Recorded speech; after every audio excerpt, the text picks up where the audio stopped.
Excellent. Good afternoon. This is the Rules and Legislative Oversight Committee. I am Councilman Isaac Gitzi-Schleifer, Chair of the committee. To my left is Councilwoman Ramos and Thank you, Mr. Chair. Councilman Conway, and in the back right of the room, or back left in the room if you're facing me, is Councilman Torrance. A couple members of the committee are away today, so they have excused absences, but we will go in order that I have over here of different nominations for various boards and commissions. When I call you up, if you can just come up to the mic, give us the shortest, sweetest 30-second to 60-second pitch as to why you're here, why you want to serve on that commission or committee or board. The shorter, I always say, the shorter your speech is, the more likely I am to vote for you. So if you want the votes to pass, let's keep it short and sweet. First person up is EA 22-0123, Deborah Brooks for the Mayor's Office of Children and Family Success. Are you here? Okay. Good afternoon. I am Dr. Brooks. I have over 30 years of education advocating for children and families of Baltimore City. I have worked 25 of those years in Baltimore City Public Schools, supporting and serving students and families, advocating for their education as well as mental and social, emotional learning and supports, resources, supporting students with and without disabilities, also supporting students with disabilities in both Baltimore City Public Schools as well as private and parochial schools, and wish to continue to support students and families throughout Baltimore City in my new role as Executive Director of Mayor's Office of Children and Family Success. And so, Dr. Brooks, I apologize. I did not realize that you were going to be the director, and so my rules apply to the boards and commissions. So anything else you have to say, please feel free to do so. I am would be excited to continue to support families in Baltimore City, as I have been doing for over 30 years, to continue to advocate, provide resources for families, for children to continue to improve their lives here throughout the city, both educational as well as financial, as well as providing youth opportunities, improve mental and social emotional supports, as well as for families, as well as for children. Okay. Do we have any questions? Councilwoman Ramos?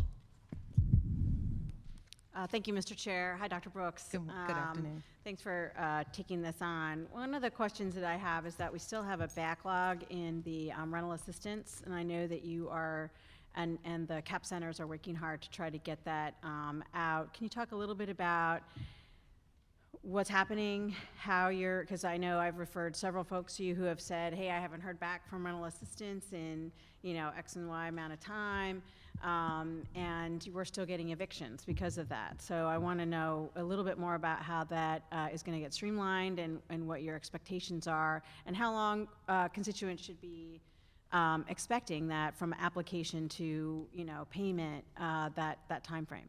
So since I have joined the team, we have hired additional staff because there were some vacancies at the CAP Center. So we have hired additional staff, up to 12 additional staff to support in that. We do continue to get a large number of applications. Some are duplicates. And as we do have the applications come in, and as constituents are reaching out to say they have not heard back, we do work with those constituents to find out if they're missing information that we have not received. Also, we have been working with some of our landlords who have not signed those lease agreements, and so we have paid out direct to tenant to be able to try to assist to avoid evictions. We've also assisted with security deposits for those tenants, so that we can also avoid for them not being homeless, so that we can assist them with new rental agreements.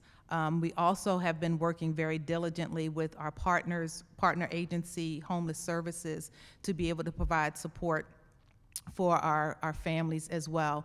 We do know that there has been a backlog. It was a backlog when I joined the team. We have been working to look at that data to see if some of them are repeat lack of a better term, offenders, with some of our landlords to see how we can partner or work more diligently with those landlords to be able to provide all the information that is needed so that we can assist our constituents, so that we can make sure that they have a home and remain in their home. We are also working very closely with our rent court to make sure that we have additional staff. So we've also had 2 additional staff join our rent court so that we can also not have as many evictions take place there as well. But we're continuing to work very diligently with our staff as well as with our constituents and with our landlords to ensure that we are providing the best support that we can at this time. And so what is the backlog now, do you know? So we have, I want to say, maybe about 200 that are still in backlog. Some of those are because there's some still missing information. We have also been working very diligently to get in touch with those that have that missing information. Some of them were actually duplicates, so they were putting in, because they had not heard back, they were putting in duplicate applications, so weeding through those duplicate applications. But we are still diligently trying to work through those to be able to make sure that constituents are not saying, well, I haven't heard, so I just went in and put in another one, and making sure that we have all the information that we have. We're also working very diligently with those that are having some technology challenges, because all the CAP centers are open. So we are telling the constituents to, if they can, to come in, and we are working with them to make sure that they're getting the information in accurately, and we're working with them to put that information in as well. And then how much money is left? So we've got the ERAP one that I think we've already spent down, and we've got the state money, and then are we already starting on ERAP 2? Because we need to ask for another tranche soon. Yes, so we have asked for the other tranche.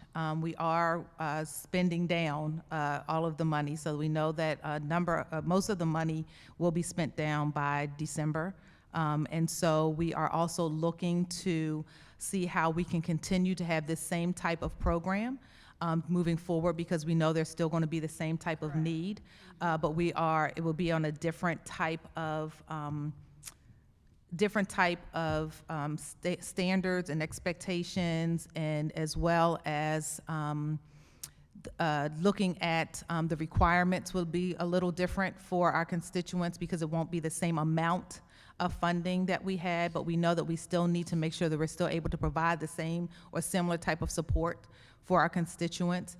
But we have spent down the majority of the funding. I don't have the exact amount to give the answer today, but we do still have money to be able to spend down through December. But we are still receiving a large number of applicants from our constituents. But again, we are working with those constituents to make sure they're not duplicates, also to make sure we have the correct information to be able to support those, and also providing additional resources and working with our partner agencies to be able to support all of our constituents. It's my understanding, though, that the second tranche of the ERAP doesn't have to be spent down by December. It needs to be spent down sometime next year. Correct? So yes, that is correct, but it So will not we still have another year to spend down Right, and certain another year. certain sets of funds, but not that large set of fund that we got originally. Yes.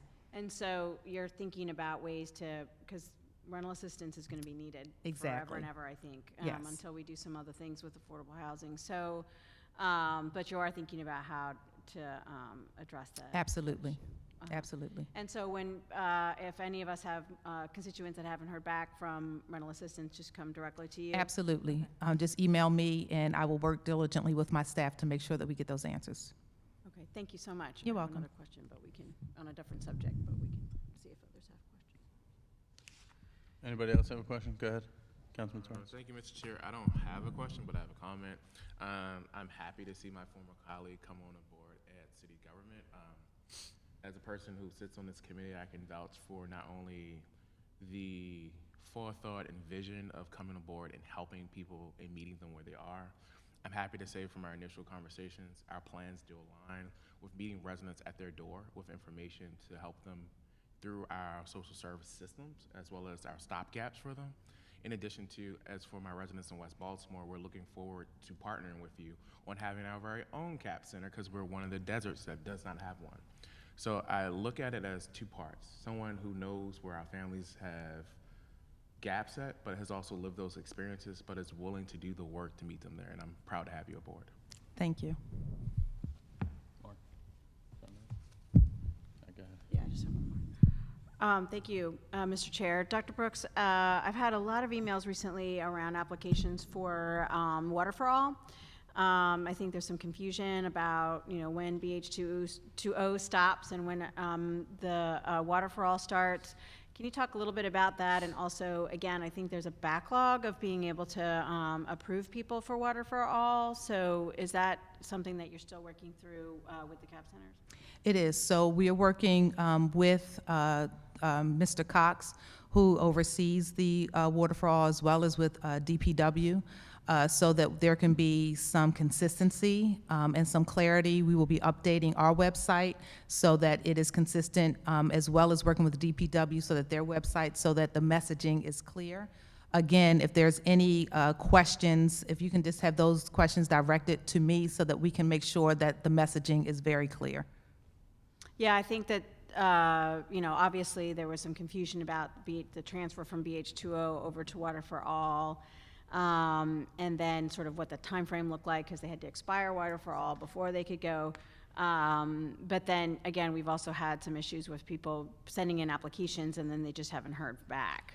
So I think that I will say that Mr. Cox has been very, very responsive. yes. So that has been part of it. Also, some of it was, as we have done some digging since I've joined the team, some of it was there was some information that was left off of some of the applications. Also, there was a timeline where they had just received some assistance, and so they had to wait before they could receive the additional assistance. And so again, in the messaging, we want to make sure the messaging is very clear and consistent.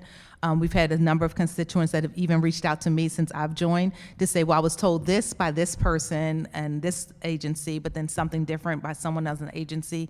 And so communication is very, very important for me, and so I want to make sure that all messaging is clear and consistent. And so again, we're going to make sure that what we have on our website is clear, as well as when we are speaking with people directly. Also, what is a vision for me and what I've shared with my team is also, as we're working with seniors going out, to be able to share the information, because not everyone is able to come into the CAP centers or even are able to negotiate using technology and working with the different forms of technology. So we are actually going to be going out into the communities to be able to assist constituents as well. Great. I have a couple of senior groups for you. Wonderful. That meet very regularly and are always asking questions. So if you don't mind, I'll be asking for you to attend a couple of those. Not a problem. I would love to. Thank you. Appreciate that. And I know that we talked a few months ago about, something that I had started, but we haven't finished just because of the transition, around making sure that anywhere somebody goes for help, that they get an analysis to see all of the benefits that they, could take advantage of, but also that their, aunt and their son and their daughter and like the whole family unit is, worked together. And so that's called two generation is what we've been doing at the state level, but haven't implemented it here. And it sounded like you were interested in thinking about how to do that here, correct? Absolutely. So I would like for us to further that conversation. Very interested. Absolutely. Yes. Okay. Yes, thank you. Thank you so much, Mr. Chair. All right, any other questions? Okay, thank you very much, Dr. Brooks. Thank you. And you don't need to stick around if you have other things to do. Thanks. Yeah, we're going to vote them all at the end. So. All right, next up, EA 22-0124, Viola Williams, member of the Adult Public Guardianship Review Board. Good afternoon. My name is Viola Willems, and My name is Viola Willems, and I would be honored to be appointed to the Adult Public Guardianship Review Board as their attorney member for Baltimore City.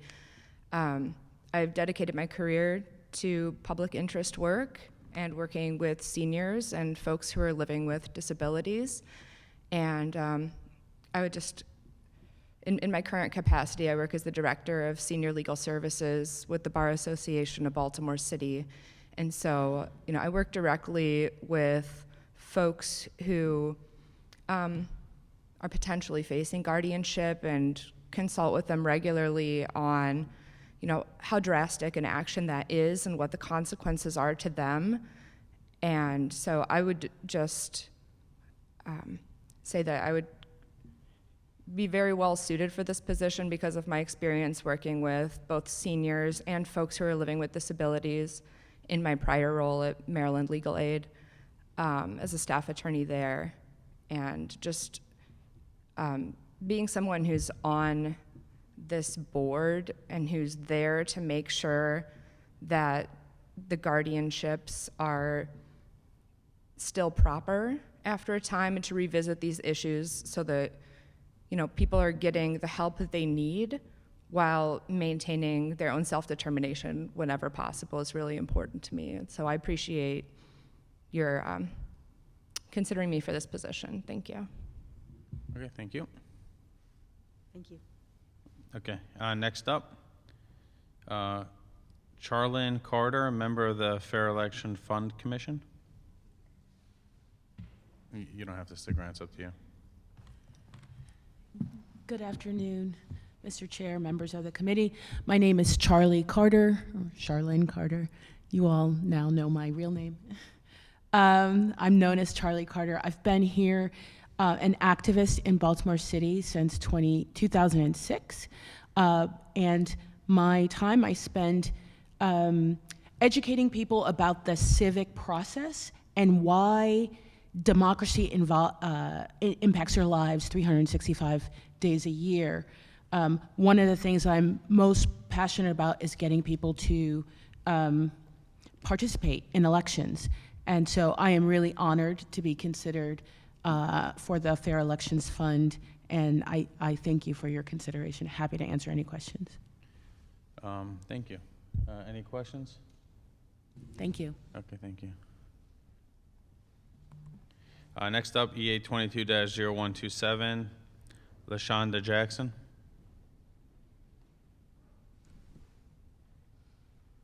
She not here?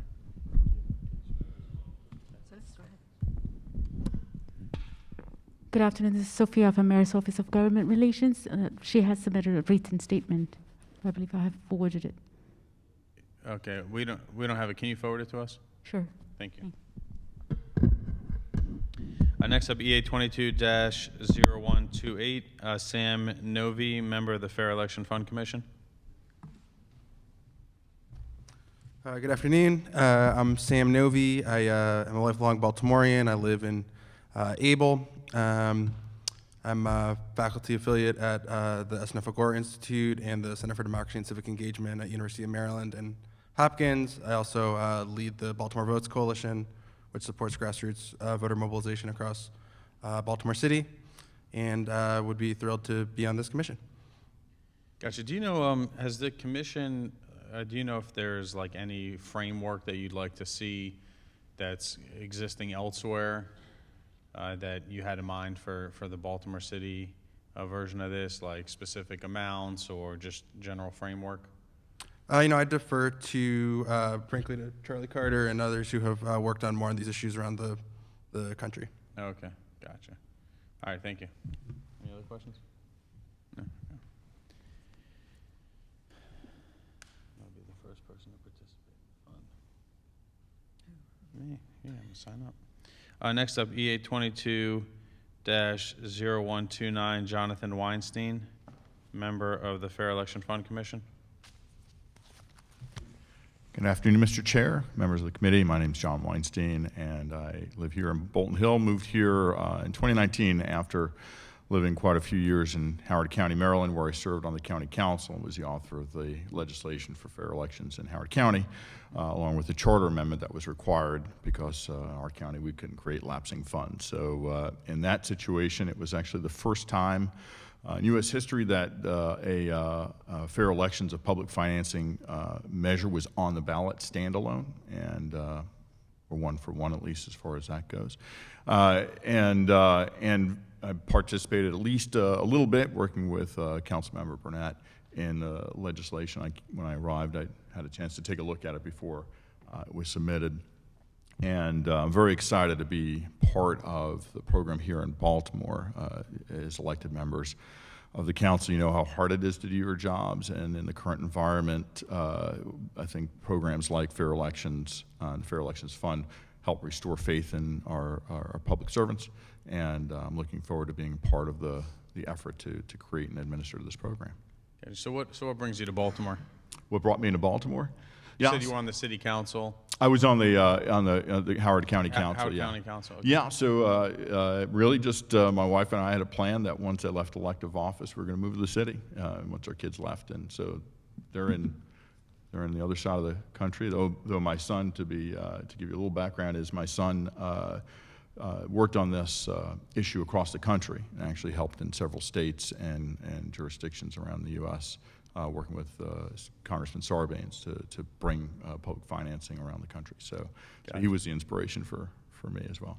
All right, so maybe you can answer my question. I just thought of it just before. So what's like the framework that you guys have in mind? Like how does it work? Just give us in layman terms the basics. Yeah, I mean the basics are to have as clear and comprehensive a program as possible, so that the people who are interested in running for office, it makes a lot of sense in getting out there. And my hopefully future colleagues here have had experience in the grassroots part, and I think that's it's one of the key things. So key elements are ensuring that people are aware of how to qualify. Number one, right? Having an appropriate, and I believe that Baltimore's program, as legislated, has the appropriate levels for the numbers and the dollar amounts to sort of be certified to participate in the program. And until we actually go through it once, the budget amount certainly is the question. I know some of the numbers that were thrown around early on were in the $6 to $8 million range. That might be a little bit higher than might be necessary, but in particular in the first year, we'll get a sense of how that works out. But I think that's the key thing is quick, clear education on what the program is, how to participate, and all the elements that go along with it. All right, so how do the levels typically work, or what was your experience? So people have to pledge to not accept donations over, what's it, $100? I think it's 150 here in Baltimore. It was a little bit more in So if you, so do you pick a level that you cap at? If you say, oh, I want to cap at below that, then you get a higher return? No, it's 150 and below. 150 is the max that any one individual can contribute to the fund, what does the match to the look like? candidates. And then based on little increments of $25 up to that 150 is what's matched. And that's So what's the match on like 150? You're going to ask Double? me. Is it triple? No, because it varies. I believe it's 7 or 9 times. I mean, I might be confusing the different programs around the state. For the first $25 increment, gets a 7 or 9 times match, and then for each 25 increment after that, it's a little bit less. So if somebody were to contribute a full 150, I think in Baltimore that would increase. They would get an additional candidate with an additional $600, I believe. So it varies. So this is why it's important to make it clear. Let's use examples. If somebody gives a candidate who signs up for this $25, how much does that candidate get in addition to that 25? They'll get a match from the city of, I believe it's 7 times, so 7 times 25. So and I'm welcome to get some. So if you get $25 from a donor, You'll get that translates into $175. $200. Absolutely, total, right? So so you're saying if somebody gives 150, it's not 7 times 150. It's 7. No. Okay, so it's 7 times the first 25, and then like 5 times, and then 3 times. So ballpark me. If somebody gives 150, what does that end up being? Do you guys have the direct answer? It really depends Yeah. on, it's not defined yet, that's what the fund is supposed to do. But in some places, the cap gets a 1-to-1 match. Right. In some places, it's like a 3-to-1. I believe Montgomery County is a 3-to-1 match because they have also a small cap.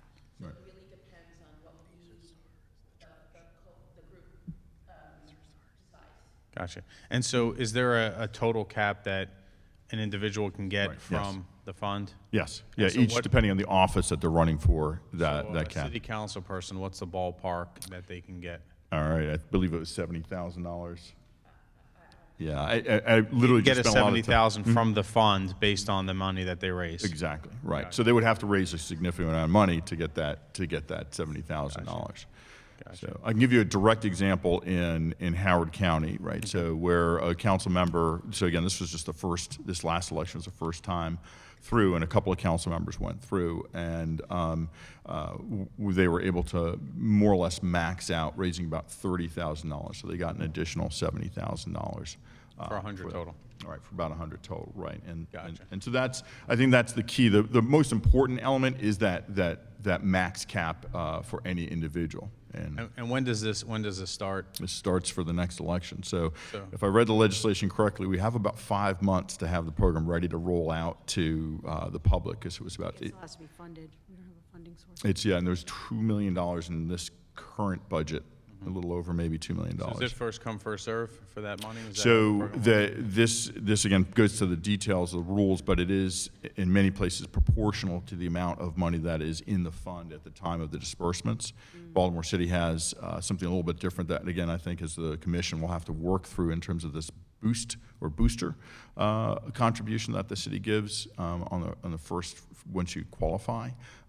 So we have to, I believe, develop a little bit more specific rules on that type of contribution. Yeah, I mean, I had these questions during the hearing, but we didn't have any answers back then. But, Right. you know, I'm intrigued by this concept, and, you know, I would like to be the first person to sign up. I would just like to understand how it works first. And then, you know, so whenever it becomes available, if you can let us know, I would like to sign up for this program. It sounds like a very interesting one. Yeah, and in Montgomery County, most of the members of the current council have participated. In Howard County, 2 of the 5 that won election participated, but they did have a couple other folks who did participate, and they weren't successful in the outcomes, but they participated. That's the key thing. Sounds good to me. Anybody else have any questions? No? Right. Anybody else plan to participate in this fund? No? Costello, maybe? I'll have to ask my council member if he plans to. Or, you are, oh, there's your council member. There's my right there. council member right there. Can't discuss political elections in a municipal building. Oh, Thank you, gotcha. Mr. Chair. I'm sorry. Okay, gotcha.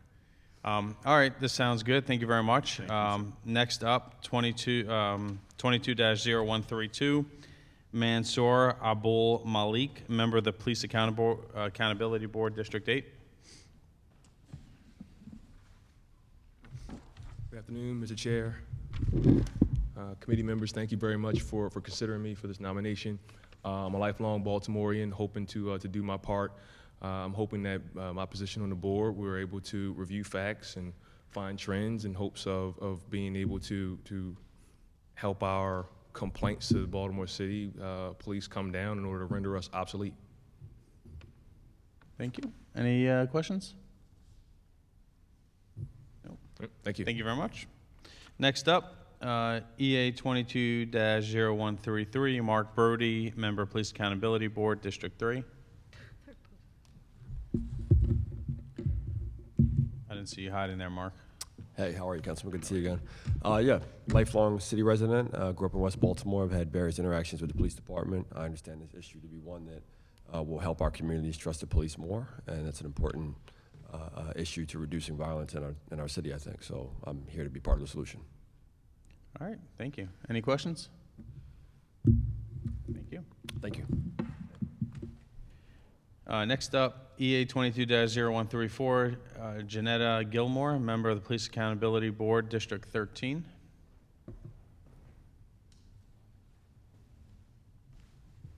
Good afternoon, You can pull it down if you like. I'm under tall, sorry. Good afternoon, Dr. Janetta K. Gilmore. I would love to be on this board. I've taught conflict all around this country, in 40 states in particular, and understand the value of what it means. But I'm also working as a neutral, so I realize the need to be fair. I'm born and raised in East Baltimore. I love this city. I'd do anything to make it better. All right, cool. Thank you so much. Any questions? Nope. Okay. Next up, EA 22-0135, Lisa Nugan, member of the Police Accountability Board, District 11.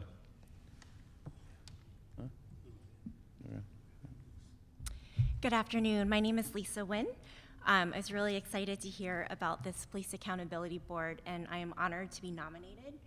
I've been in Baltimore for 17 years as a professional and as a volunteer, and certainly looking forward to using my strategy, looking at evidence-based, and providing an unbiased opinion and background, and being able to instill better trust and accountability into our police system as well as with the citizens.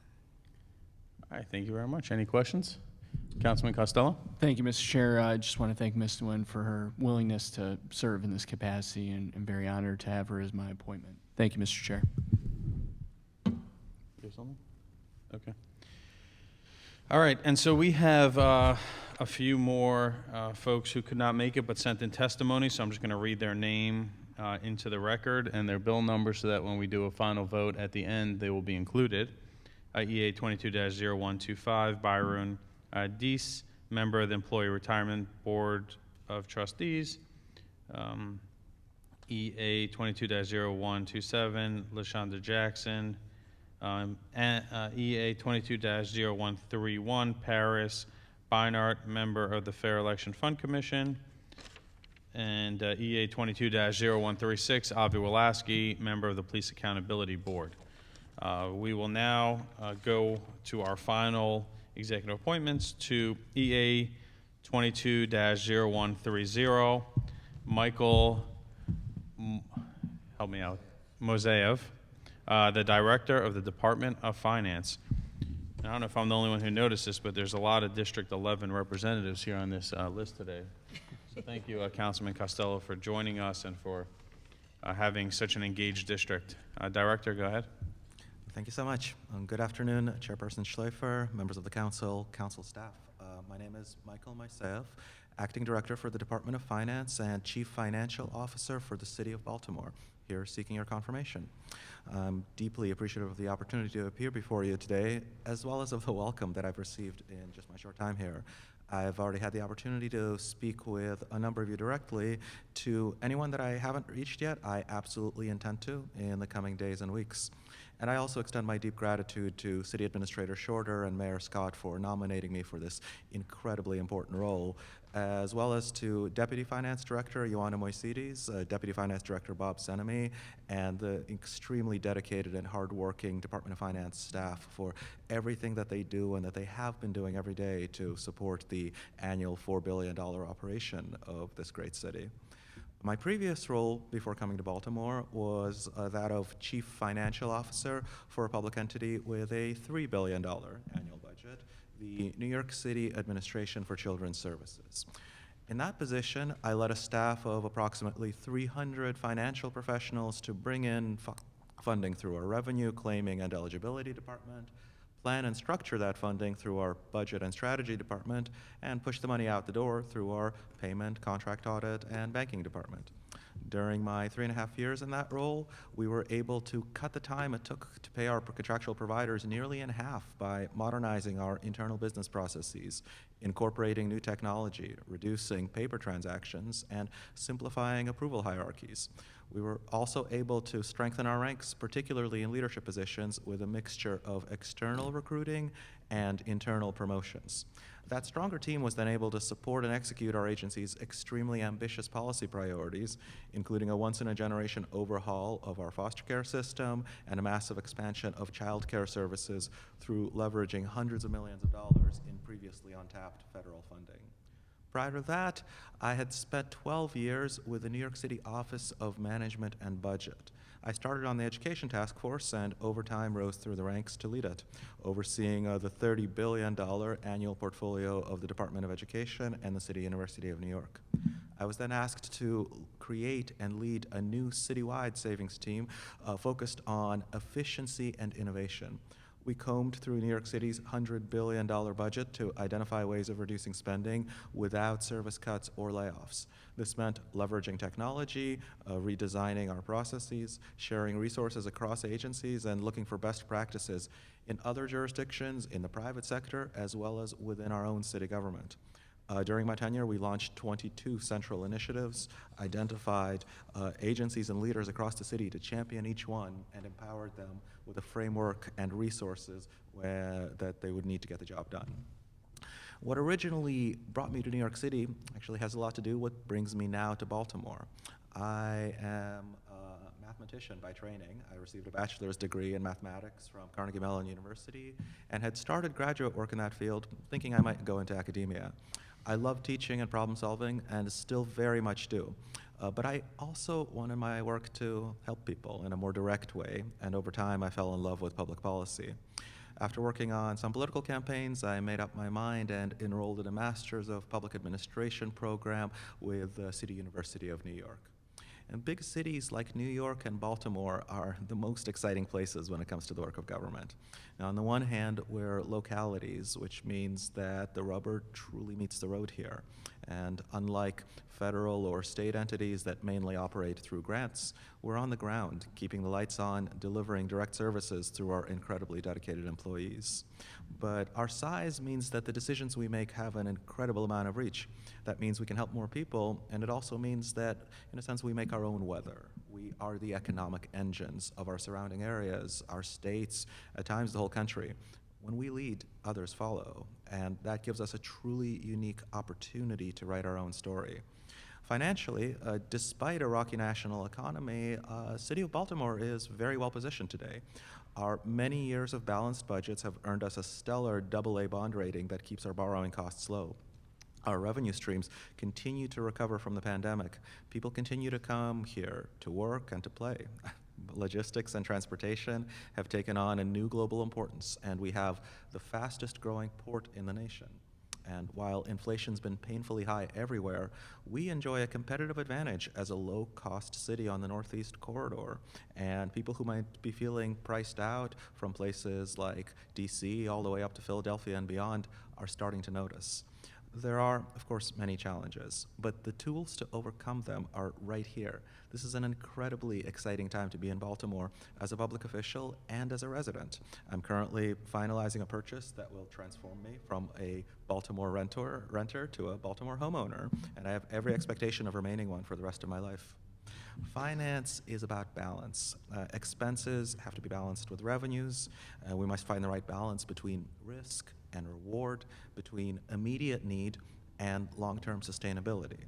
And in terms of guiding principle, we must balance between what I see as the two pillars of public finance: oversight and support.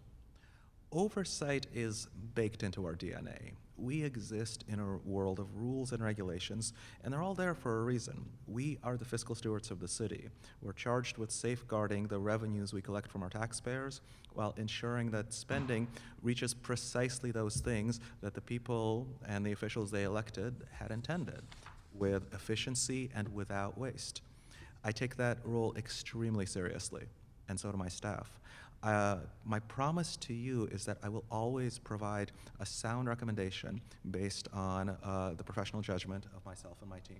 We may not always agree, but I will always be transparent in my thinking, and I will always safeguard the public interest with which my office has been entrusted. But equally important is support. The Department of Finance must enable the other agencies of the city to carry out the operations with which they are tasked. That means going beyond simply stating a budget number or a procurement rule, but working with the stakeholders at every level to figure out how to get the task done. Dollars are the lifeblood of public service, and the Department of Finance is the circulatory system.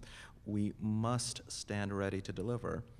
And this is another place of past challenge. The global pandemic and its aftermath created staffing difficulties in Baltimore, just as it did in New York and elsewhere. But this, too, is a place of opportunity. As we take actions to recruit new staff and to retain those who are already here, we're able to rethink and transform how we do our work. And as we embark on it, my promise to you is to not hide behind the rules or difficulties, but to continue to build and evolve a Department of Finance that solves problems, helps people, and is worthy of the great city of Baltimore. I'm incredibly excited to work with each and every one of you in all the years ahead. So thank you so much, Chairperson Schleifer, and I'm now happy to answer questions that you or your colleagues might have. All right, thank you very much, Director, and I enjoyed our extensive meeting that we had. Certainly there's plenty more to talk about, but you seem very, very open to continuing those conversations, and so there's no reason to have those conversations here. Is there any questions that anybody has? I'll start with Councilman Costello, and I'll work our way this way. Thank you, Mr. Chair. Director, I appreciate the time you gave me. I think on Tuesday we had a really nice conversation. I look forward to many more and continuing to work with you or building this professional relationship. A couple things I wanted to say on the record. One, the deep concerns that I have with our procurement system, as well as with water billing. I know we talked about that extensively during our introductory conversation. Concerns around the existing real property database mainframe and the need to migrate that to a system that is programmed in a computer language that wasn't used to land on the moon in 1969. But I wanted to just ask you briefly on the record regarding your position on our existing real property tax rate and what opportunities may exist in the future to work toward reducing that. Absolutely. Well, like I said in my statement, everything must be balanced. So the taxes that we collect in total have to be balanced with the spending that we do in total. With that said, it is true that our property tax rates are higher than our surrounding areas. And in a perfect world, we would just lower them and not have to balance the equation. But of course we do. I think we have to figure out how to solve that problem, and my team is actively working on that. It's not a question of whether, it's a question of how. So I think that we have, as a city, before I came here, made some headway in that direction. The pandemic kind of put that on pause, and I would publicly say that it's time to look at restarting it. So we're working on that, and I will have a lot more for you in the time ahead. Thank you very much. Thank you, Mr. Chair. And please excuse my absence. I have to run back to Planning Commission. Sure. Councilman Torrance. Director, we haven't met yet, but I come from a background in oversight, and I will tell you my disagreements with your department is very clear on the record. Case in point, when we're examining the expense of our bills, I think that your office needs to really examine how in-depth you will provide analysis for us. It is no longer we cannot afford it. It is looking for risk and rewards, and we have a transparent conversation for the public. It's an expense that we don't recover. It's an expense and opportunity, and we have to do different metrics. So that's my initial feedback. My other question is, our workday systems do not work. Junk in, came, and junk out. We still, as your agency is the lead on it, need to expand that oversight of how we migrate our systems appropriately, but also, as your agency being the lead on it, needs to communicate with the rest of city government that the persons who are inputting the information, there has to be strict data governance and strict consequences for the fact that we are not meeting those metrics. And I say that knowing that we have contracts that we have to execute because of procurement that now have been migrated over to Workday and the systems that we've had. Also, from a user perspective, someone who pays a water bill in the city of Baltimore, I've had errors in my own water bill. I have questioned what those errors look like. We're working with Water for All, and we're trying to figure out ways around our actual systems. Too often, the innovation that we lack is because of our systems are not there yet. So what I want to do as a person on this council is challenge you to think out of the box. You enter a new system, you see what the box looks like. If there's a window that we can open to bring in some more sunshine, I think we have to look into it. And as for our tax base, I just want to hear your thoughts on the record about using general obligation bonds so that the city of Baltimore can start funding its own home renovation program where we sell to our residents to expand our tax base. Okay. A lot of really good topics, and I think that we are quite aligned on each one of them. So let me just start by saying I would love to sit down with you one-on-one, as I have with your colleagues. So let's make some time to do that, absolutely.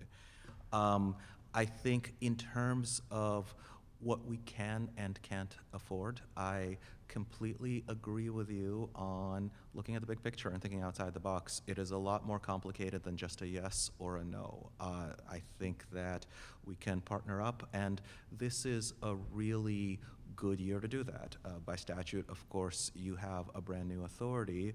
We are thinking about how to bring you in earlier into the process, how to give you the data that we're looking at, give you the tools that we have at our disposal so that we can lock this budget in together.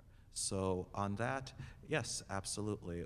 If we disagree, I will always tell you why, but I think that first things first, which is just get all the information on the table, and my office will do that with you going forward. May I ask what format will that happen? Because we've heard that before and not received it. I'm just going to be frank with you. Sure, absolutely. No, that's fair. And for what it's worth, I come from a jurisdiction where the format Baltimore is now moving to has been the law of the land for a long time. And we had a chance over generations to basically evolve budget reports and documents that we share with the council. So there's going to be a little bit of a building and development period as we figure out how to do that, but we're going to do that over the next few months. We will create reports for you, and then we'll have meetings and bring you to the table. The broad thinking, and this is the first year we're doing it, but the broad thinking is that we will let our agencies put their proposals on the table, think through what they would like to see as enhancements. We've given them all the budget framework and the message of, you might not get everything you want, but put your ideas on the table. And then it's like pieces of a jigsaw puzzle. And before we lock it all in, we are going to hold meetings with you. So not in May, but months earlier, and put the pieces together as a group.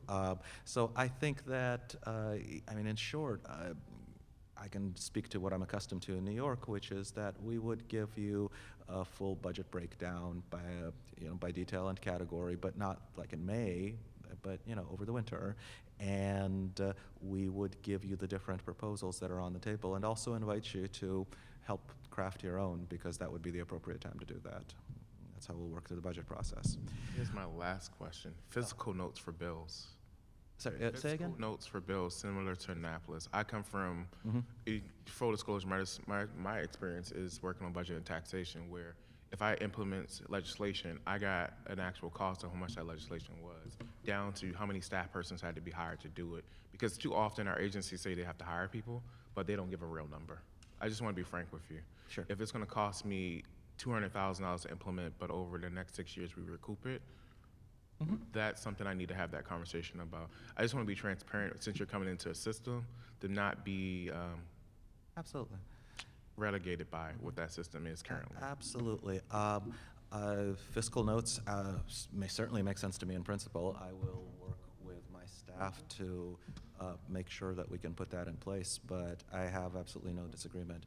And more broadly speaking, I hear you on thinking outside the box. It's the advantage that I have coming in from the outside to offset, all the many things I have to learn, but I will use that to my advantage, and I do promise to keep flexible, keep thinking outside the box.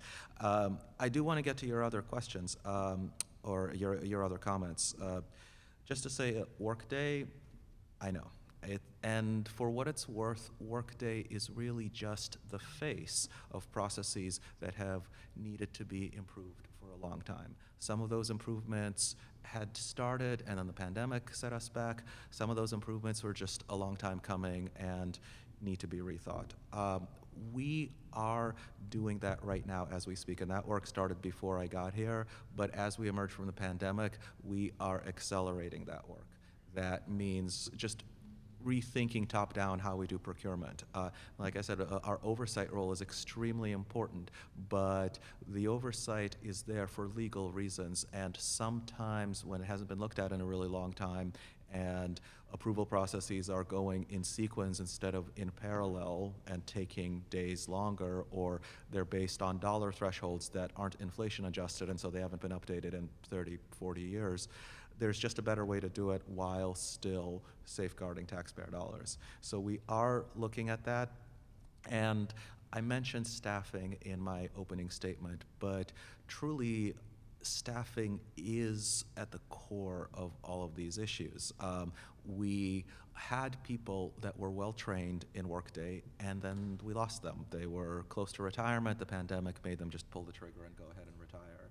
So we have to rebuild that knowledge, and I know we don't have the luxury of time here. It is not acceptable to me to run a finance department that doesn't pay its employees or its vendors on time. We have to fix it, we will. So it's staffing, it's a complete rethink of our processes, and I do promise to think outside the box on that. On tax bills, I actually had a meeting about that this morning. Yes, these are 40-year-old systems, and yes, that puts a lot of constraints on what we can provide to taxpayers, and frankly, sometimes just how we work with them and the kind of information we end up needing from them, and the somewhat frustrating back and forths that sometimes emerge over anything unusual or non-standard. Yes, that has to be fixed. It was always the plan to embark on that after phase 2 of Workday was complete, and that time happens to be right now. So we've started that process. And by the way, when I say phase of Workday is complete, I know Workday is not working smoothly at the moment, but it is the system that we're working with. So we're putting the resources to stabilize the parts that have gone live, but we're going to go ahead and start doing the tax collection overhaul now too. Those 40, 50-year-old systems are just not designed for what we need from them right now. So yes, absolutely on that. And my position on capital is, I would say it's probably too nuanced of an issue for me to try to sum it up kind of in real time, because I'll lay out my guiding principles. We do have to keep the budget balanced, and if we fund capital through debt service, through borrowing, we have to account for that debt service in our operating budget in a sustainable way going forward. But should we do that just as a values statement? Yes, I do. I think we should do that. Frankly, when I look at the capital budgets I'm accustomed to in New York that our other sister cities around the country have, they are quite a bit bigger than us. As a guiding principle, I believe that long-term investment is the smart strategy, that it offsets future costs and liabilities, and it just creates a better city to work in, and a better city to live in. So yes, we absolutely have to make those investments. My team is working very hard right now on balancing that ledger, but all I can say now as a preview is that we're thinking big. This isn't going to be just another little incremental thing on the margins. There is quite literally billions of dollars in federal revenue that is potentially on the table through the infrastructure bill. There is a state government that could potentially partner with us. There is, frankly, private and nonprofit development that has been very passive, that as I have conversations around the city, in my meet and greets, people are telling me they're ready to jump in if we jump in. So yes, we should absolutely do something on capital, and what that something looks like will be coming to you very soon. I have one last question, Mr. Chair. Go ahead. Perfect. My last question, this is something that is related to a lot of my nanas in West Baltimore. How are we going to, and I think this is a role that the finance department really has to think about. Mm-hmm. We miss the boat every year on a homeowner tax credit. How are we actively looking for people who qualify for it, assisting them with it, especially if we gain not only a person who's going to, we still get the money from the state, that person gets a lower tax bill. it's a win-win for us and the consumer. So how are we going to continue to expand that opportunity for a lot of them? So often we leave so many people on the table for it, and they end up owing a tax bill, and then we have to figure out ways to help them to pay for it. Right. As far as the specifics of how we advertise the credits that we have available now, I can certainly work with my staff and come back to you on that, but in principle, I agree that we have to get the information out there. But there's actually an even easier thing we can do, which is that as we go forward and as we look at new tax credits, if we make them simple by design, if we make them easily achievable, if you just get them automatically by design, that's how we will get people into them. And my details on this aren't ready yet, but I can already promise you that we are trying to reach those communities that haven't benefited in the past with the tax changes that we are currently considering. So I hear you, and yes, we are definitely working on that. And that ties back to our systems, because, yeah, I think we should be the kind of city where you can just log onto a website and that tells you what tax credits are available if you punch in an address, and then if you prove that you live there, just tells you what your bill is. I think that's reasonable. I know it's going to take some work, but we're starting that work now, and we will get there. All right, thank you, Councilwoman Ramos. Thank you, Mr. Chair. Thank you also for meeting with me the other day, and we weren't able to finish our conversation because I had to leave, so I am looking forward to continuing that conversation. I am excited about some of the innovations you're looking to do, not just systems-wise, but also thinking big about investments in our city, as you were just answering my colleague's question, because I've seen it too, where if we can put up the money, we've got money that can come. And right now, as you and I talked about, we have a lot of money that we need to address our vacant and abandoned properties, and we need to be creative about what that looks like. So I'm glad that you're looking into it. I do think that increasing our borrowing capacity, as my colleague was talking about, is one of the ways. So we need to really explore that. So just my follow-up question is not actually related to that. It's we talked a little bit about procurement when you and I met, and what a nightmare this is. Can you talk a little bit about how you are going through an analysis of what the procurement process is and when you will be making recommendations for changes, or how that is going to be working? Because we have been asking for this kind of analysis and for a long time, and it's a nightmare. So I think if we can get a little bit more specifics from you as to your timeline, that would be super helpful. Absolutely. Well, this all started before I got here. I want to make sure I'm not taking Yes, credit we know that for, an assessment had started, but this was That's about right. a year ago. So It was, and that work was underway, and the first phase of that work is now wrapping up. I have seen the first draft of a report that lays out exactly what we're doing wrong. It was done by a group that specializes in procurement around the country, and they looked at a lot of other cities in comparison to us. We are looking to share that report with you. I will give you an exact date soon, but it will be sometime in the next few weeks. It will be sometime in December for sure. The recommendations in that report are, tough but fair. There's a lot of tough love in there. We are not staffed, but also not set up in terms of our workflow in a way that makes procurement easy. We rely on people putting out fires. We basically have to wait till something goes wrong, and then some very hardworking staff jump on that fire and work through the morning hours to make the disaster go away. The staff is amazing. The process is broken.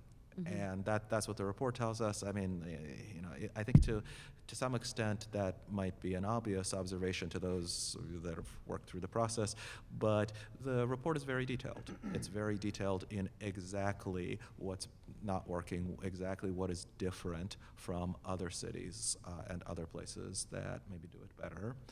And that is phase one. Phase two is going to be quite a lot faster because phase one really already builds all the foundations for phase two. Phase two is the specific recommendations of what we can improve. That's going to take just a few more months. I expect that work to be complete in the spring.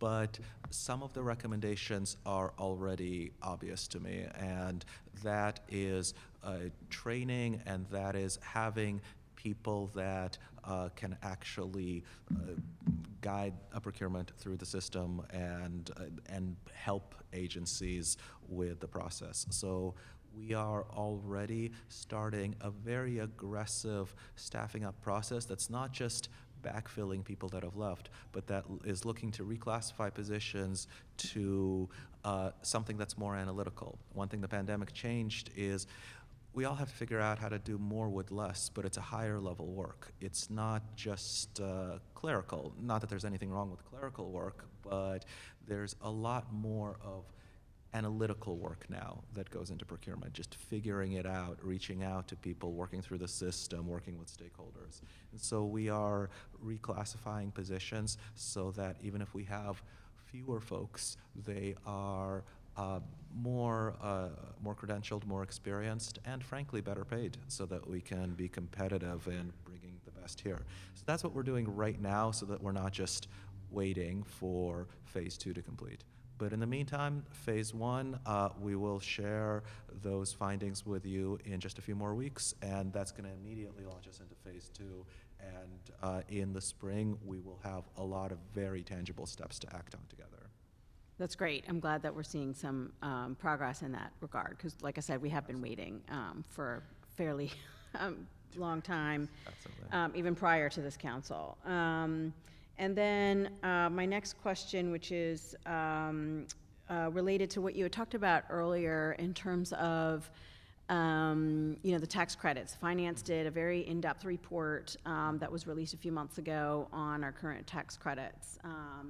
And so it was very clear that there needs to be some work done. We're spending about 14% of our budget on credits that, particularly the brownfields credit, could use reform so that they're not abused, if you will. And also, some of them need to be reformed in order to have more people take advantage of them, which, like a couple of other credits. So I'm just wondering, your thoughts on that report and how that feeds into rethinking about not just tax credits, but incentives, but more importantly, there may be other ways to be able to incentivize development in areas that need it most, and that, the tax credit burden, what that does right now with the tax credits and the fact that our nonprofits are not paying taxes, meaning the universities and hospitals, is that the tax burden is on the residents, and that obviously has an impact.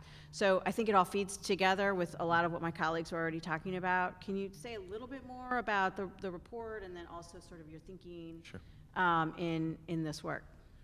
I'll try to say as much as I can, given that we're still putting it all together, but I think everything should be on the table. I think that we have to think in terms of outcomes. The outcome here is getting people into housing, getting our vacant properties filled again, and putting the city in a stronger position. And there's a lot of different ways to get there. I don't want to kind of be dismissive of any particular thing that's on the table, because anything you change will help someone and hurt someone. And the goal is to help the most people figure out what our values are, who we're looking to help, and then help as many people as we can.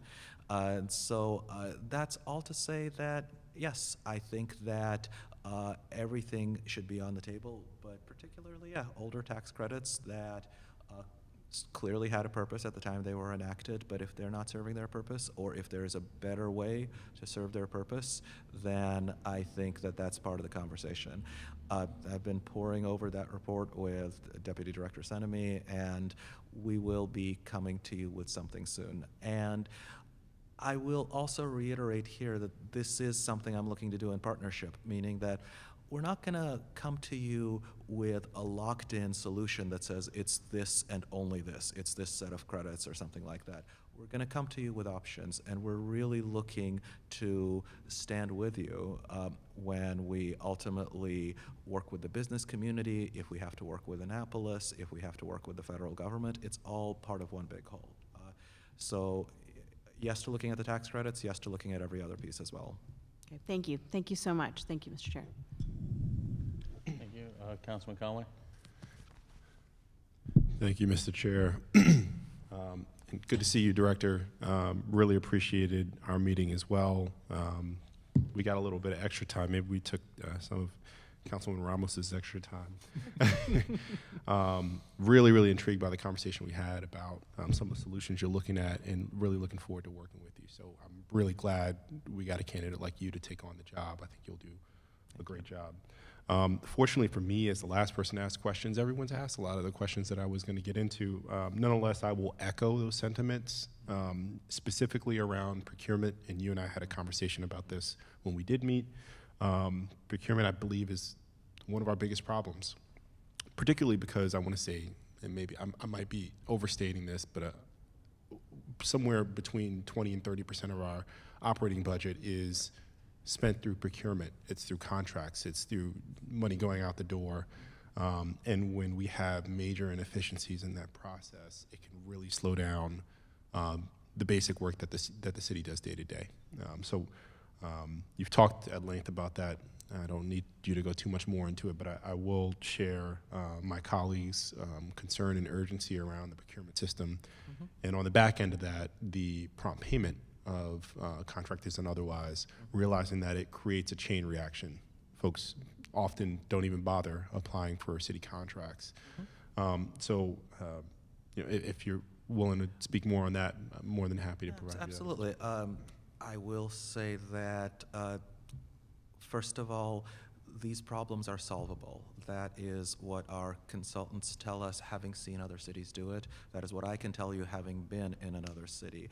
It is possible to pay faster. It is possible to make fewer mistakes, and that does not necessarily just mean throwing resources and resources and resources. That means being smarter about how we set up our processes. So that is exactly what we're doing right now.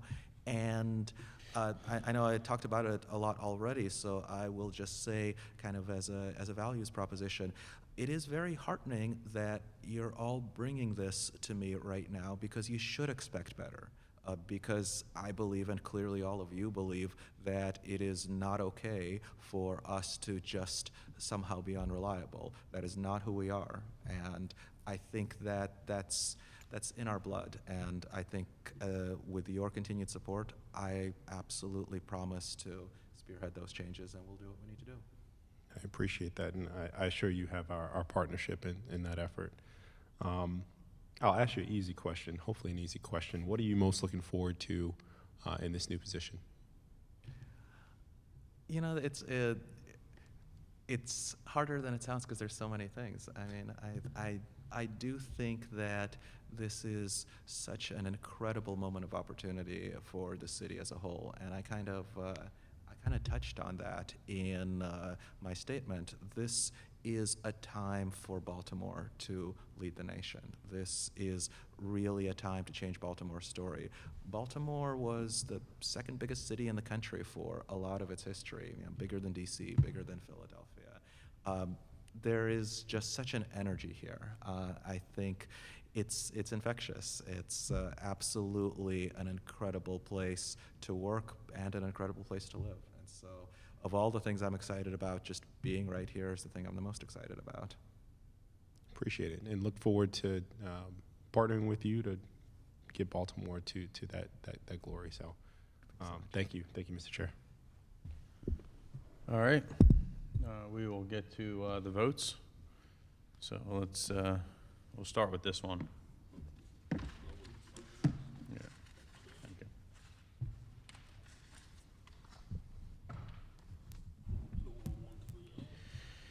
All right, we're going to start with a vote on EA 22-0130.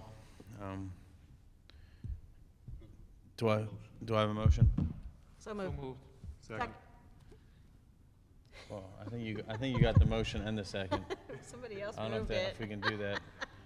Moved by Councilwoman Ramos, seconded by Councilman Torrance. Chair Schleifer. Yes. Chair Schleifer votes aye. Mr. Bernard is absent. Mr. Costello is Planning Commission. He's in Planning Commission. Did he want to be called? Huh?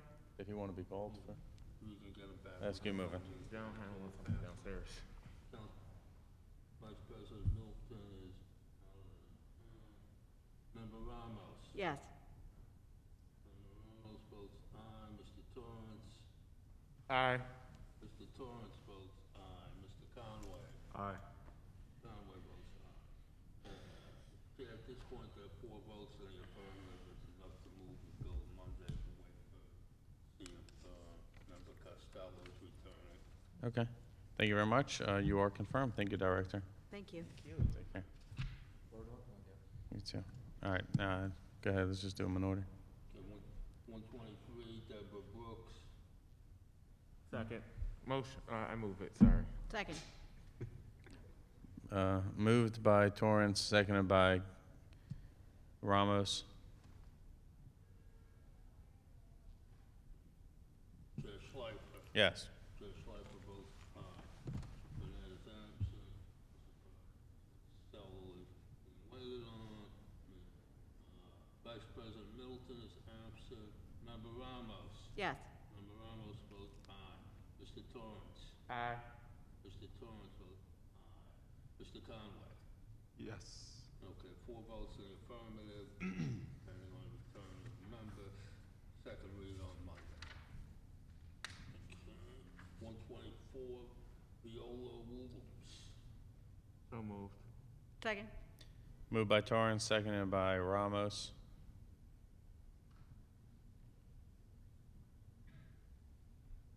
Chair Schleifer. Yes. That's absent. Costello is coming back. Middleton is absent. Member Ramos. Yes. Member Ramos votes aye. Mr. Torrance. Aye. Torrance votes aye. Mr. Conway. Yes. 4 votes in the affirmative, second read on Monday. 125, Byron Deese, Employee Retirement System. Moved. So moved, Torrance. Second. Torrance moves, Ramos second.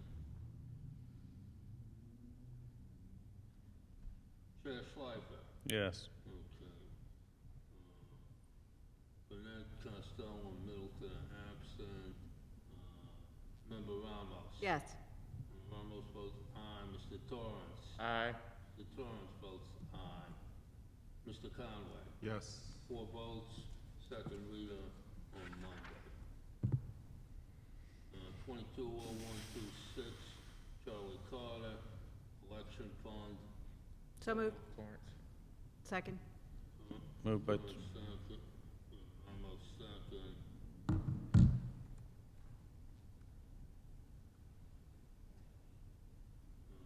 Chair Schleifer. yes. Chair Schleifer votes aye. Burnett, Costello, Middleton absent. Member Ramos. Yes. Member Ramos votes aye. Mr. Torrance. May I explain my vote? Sorry to slow down the roll. I just want to offer sentiments of welcoming Ms. Carter aboard, recognizing not only her advocacy and her experience, but also a spirit of challenging us all to be innovative. So I look forward to seeing her on the board, and I vote aye. Torrance votes aye. Mr. Conway. Yes. Conway votes aye, 4 votes in the affirmative, second read on Monday. 220127, LaShonda Jackson, Election Board. So moved. Second. Moved by Torrance.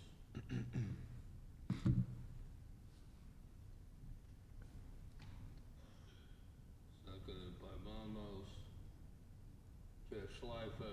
Yes. Chair Schleifer votes aye. Burnett, Costello, Middleton, absent. Oh, yes. Can you move the mic a little bit this way? They can't hear me. That's the one. Okay. Burnett, Costello, Middleton, absent. Member Ramos. Yes. Member Ramos votes aye. Mr. Torrance. Aye. Mr. Torrance votes aye. Mr. Conway. Yes. Mr. Conway votes aye. 4 votes in the affirmative. Second reader on Monday. 128. Sam Novi, Fair Election Fund Commission.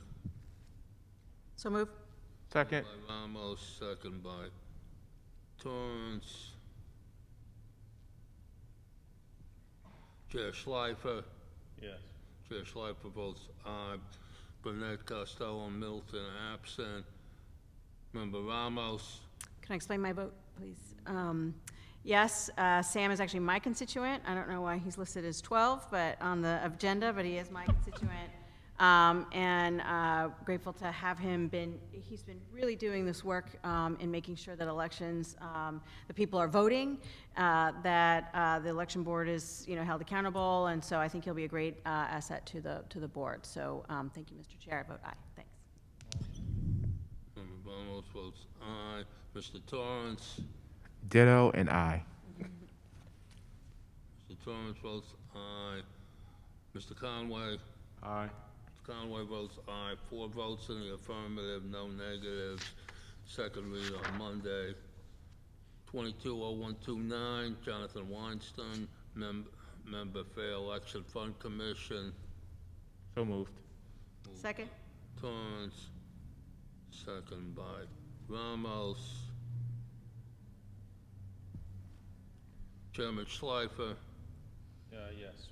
Chair Schleifer votes aye. Burnett, Costello, and Middleton are absent. Member Ramos. Yes. Member Ramos votes aye.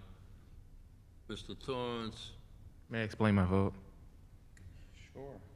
Thank you for your expertise. Aye. Mr. Torrance votes aye. Mr. Conway. Aye. Mr. Conway votes aye. 4 votes in the affirmative. Second reader on Monday. 220131, Paris O'Connor Burnett, Fair Election Fund Commission. So moved. Second. She's also my constituent. Second by Ramos. Chair Schleifer. Yes. Chair Schleifer votes aye. Burnett, Costello, Middleton are absent. Member Ramos. Aye, and I'm explaining my vote. Paris has been very involved in the Central Committee and very dedicated to voting and making sure that there are, fair elections. So I think she would be a great addition. Thank you. Yes. Ramos votes aye. Mr. Torrance. Aye. Mr. Torrance votes aye. Mr. Conway. Aye.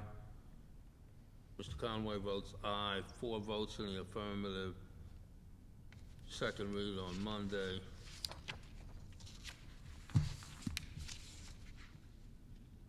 (132) Mansour Abdul Malik, Police Accountability Board. So moved. Second.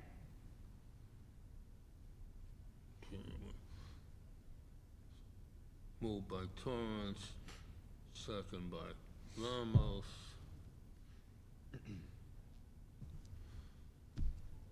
Chair Schleifer. Yes. Chair Schleifer votes aye. Burnett, Costello, and Middleton are absent. Member Ramos. Yes. Member Ramos votes aye. Mr. Torrance. Aye. Mr. Torrance votes aye. Mr. Conway. Aye. Mr. Conway votes aye. Okay, 4 votes in the affirmative. Second read on Monday. 220133, Mark Brody, member Police Accountability Board. So moved. Second. Moved by Chair Schleifer. Was that a second from Second. Member Ramos? Yes. Okay. Chair Schleifer. Yes. Chair Schleifer votes aye. Burnett, Costello, and Middleton are absent. Member Ramos. Yes. Member Ramos votes aye. Mr. Torrance. Aye. Mr. Torrance votes aye. Mr. Conway. Aye. Mr. Conway votes aye. Four in the affirmative, second read on Monday. 220134, Janetta Gilmore. Police Accountability Board. So moved. Moved by Ramos. Is there a second? Who's this? Janetta Gilmore. You have a second? Oh, yeah, second. Apologies.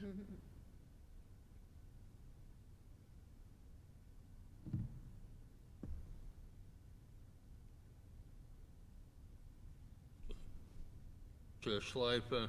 Yes. Chair Schleifer votes aye. Burnett, Costello, and Middleton are absent. Member Ramos. Yes. Member Ramos votes aye. Mr. Torrance. Aye. Mr. Torrance votes aye. Mr. Conway. Aye. Mr. Conway votes aye. 4 votes in the affirmative. Second reader on Monday.